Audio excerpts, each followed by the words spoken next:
ಒಂದಾನೊಂದು ಊರಿತ್ತಂತೆ. ಊರಿಗೊಬ್ಬ ರಾಜನಂತೆ. ರಾಜಗೊಬ್ಬ ಮಂತ್ರಿಯಂತೆ. ಮಂತ್ರಿಗೊಬ್ಬ ಮಗಳಂತೆ. ಮಗಳಿಗೊಂದು ಗೊಂಬೆಯಂತೆ. ಗೊಂಬೆಗೊಂದು ಅಂಗಿಯಂತೆ. ಅಂಗಿಗೊಂದು ಗುಂಡಿಯಂತೆ. ಗುಂಡಿ ಕಿತ್ತು ಹೋಯಿತಂತೆ. ದರ್ಜಿಯನ್ನು ಕರೆದರಂತೆ. ದರ್ಜಿ ಬಂದು ನೋಡಿದನಂತೆ. ಗುಂಡಿ ಬಲು ಹಳೆಯಾಯ್ತಂತೆ. ಬೇರೆ ಗುಂಡಿ ತಂದಾರಂತೆ.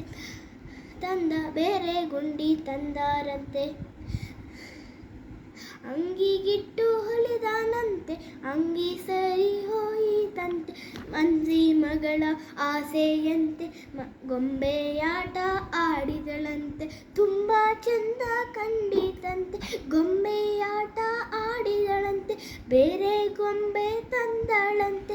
ಎರಡು ಮದುವೆಯಂತೆ. ಊರಿನ ರಾಜ ಬರುವನಂತೆ. ನಿಂತು ಮದುವೆ ಮಾಡುವನಂತೆ. ನಾನು ನೀನು ಹೋಗೋಣಂತೆ. ಮದುವೆ ನೋಡಿ ಬರೋಣಂತೆ. ಈ ಪದ್ಯ ಹೆಸರು ಗಿರಿಬಾಲೆ.